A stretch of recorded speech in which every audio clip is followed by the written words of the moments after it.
Chicago has been rebelling against Trump's attempts to take them over with the National Guard. Chicago's a mess. You have an incompetent mayor, grossly incompetent, and we'll straighten that one out probably next. That'll be our next one after this, and it won't even be tough.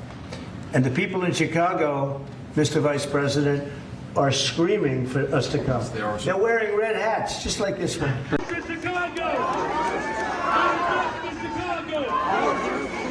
And he's now been called out and exposed for defunding Chicago's efforts to fight crime.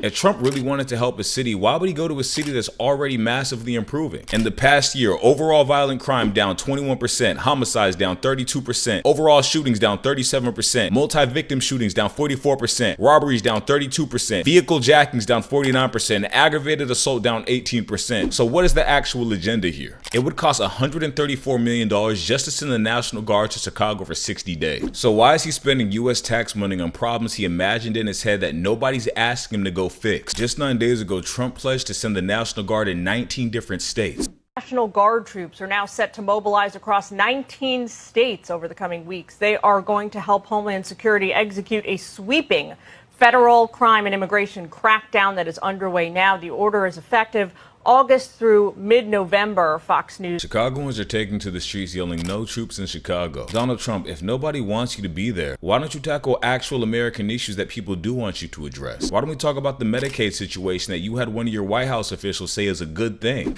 You've got a number of provisions. We want to make sure that we hold by our commitment that we are not cutting Medicaid. The president has said that, and I've said that. We've all said that. We are strengthening the program for the people who are the most vulnerable populations who really rely upon that. You're talking about the disabled, the elderly, young pregnant women, for example. Those resources won't be available for those people who desperately need it and deserve it if young able-bodied men, for example, are on the program and not working. So we introduced a work requirement on the House side. It's wildly popular with the people because it follows common sense. If you're going to be on the public wagon and you're able, you should try to help pull it. And all we did was put in there, as you all know, a 20-hour work requirement per week, 20 hours. You guys work 80 hours, I'm sure, right? Give me a break. And they're complaining about that. You either have to be working, you have to be looking for a job in a job training program, or volunteering in your community. For heaven's sakes, do something constructive.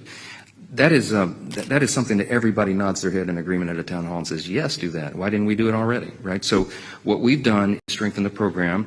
I hope and believe, I pray, that the Senate will follow that same theme and not do anything that we couldn't pass on the other side over here. And this is an attack on poor people in America. If you are disenfranchised or disabled in any way, I'm sorry, your Medicaid is now gone. But don't worry, we're strengthening it by getting rid of the people that need it the most. Who do you believe? The people who are trying to cut this, not, by the way, to cut from quote-unquote undeserving people to give to deserving people, but they are cutting these Medicaid care and these Medicaid dollars to pay for tax cuts for Elon Musk and billionaires. So this money isn't even going towards funding better care for people who are eligible. This money is going for tax cuts for the rich. It is a crime. And if you really wanted to help crime-ridden areas, maybe help fund that area more, because crime and poverty are very heavily associated with each other. The more poverty-stricken an area is, the more likely it is to succumb to crime and broken laws. This also has to do with the lack of education these areas receive. So maybe invest into the education over there. Many of these people in poverty-stricken areas that don't have access to the resources most people have access to don't even know there's other opportunities waiting for them that they can be doing. All they know is everybody else is broke, losing their homes and not eating, and the richest person they know steals cars for a living. It's proximity. It's like a doctor treating the symptom of a problem instead of actually addressing the root. The presence of the military will not prevent crime. People will just get better at it. How about instead of getting billionaires tax cuts, you invest into these areas if you actually cared and didn't have an agenda for something else? How was a president not thinking in terms of this? This guy's focused on power and control rather than actually helping the American citizens. No troops in Chicago! Invest in Chicago! Invest in Chicago! No troops in Chicago! They're telling you exactly what they need, and yet you ignore their pleas for help because you don't actually want to help anything. You want to look good. And that is very dangerous for a leader with any semblance of power in this country to have. Not wanting to solve the actual problem on it, but wanting to look like you solved it. But hey, I guess all that hate has caught up to him because he has looked terrible recently. We've said fund our education system, invest in affordable housing, ensure that we are collaborating to get guns off the streets of Chicago. We're stopping guns being trafficked in from states that voted for him. And so now we do all of this hard work, this group assignment in the city of Chicago, and he wants to come at the end of the year before the assignment is due to try to put his name on the paper. He is reckless and out of control. He is the biggest threat to our democracy that we've experienced in the history of our country. And it's still not clear as day that Trump only cares about power and control and the perception of looking good rather than actual results. Watch this clip. So I would have much more respect for Pritzker if he'd call me up and say, I have a problem. Can you help me fix it? I would be so happy to do it. I don't love, not that I don't have the right to do anything I want to do. I'm the president of the United States. If I think our country's in danger, and it is in danger in these cities, I can do it. No problem going in and solving his difficulties. But it would be nice if they'd call and they'd say, would you do it?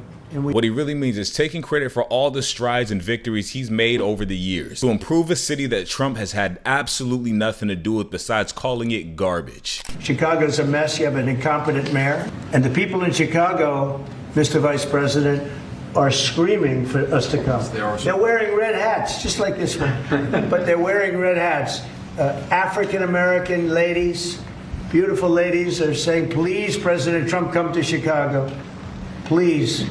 I did great with the black vote, as you know, and they want something to happen. 92% of women actually voted for Kamala Harris, and about 73% of black men voted for Kamala Harris. You did terrible with the black vote. I don't see anybody in these videos wearing red hats, and I haven't seen one person say they want you in Chicago other than people that don't live in Chicago. But hey, if you wanted some truth in the country, it's a little hard right now. Trump has already convinced about 40% of the country that the news can't be trusted, sources can't be trusted, facts can't be trusted, videos can't be trusted. Only Trump's word at that current moment in time can be trusted. His words in the past can't even be trusted. Only what he says right now, right here, and what he wants to say in the future can be trusted. That is the most benign argument I have ever heard in my life, and they all eat it up. You can't even give facts to some of them because they're so caught in delusion. They just keep repeating whatever lie they heard from last week. I grew up with the belief that just because someone believes in one thing and you believe in another doesn't mean you can't come at a medium and doesn't mean you can just agree to disagree. But I quickly learned that no, that is not the case with these Trump supporters. Now, Chicago is doing their best to fight against this tyrant. The Chicago Mayor Brandon Johnson is preparing to defy Trump's immigration crackdown and sign an executive order rejecting cooperation with the federal surge of agents into the city. This is a direct standoff between a major U.S. city and a president escalating federal enforcement without local consent.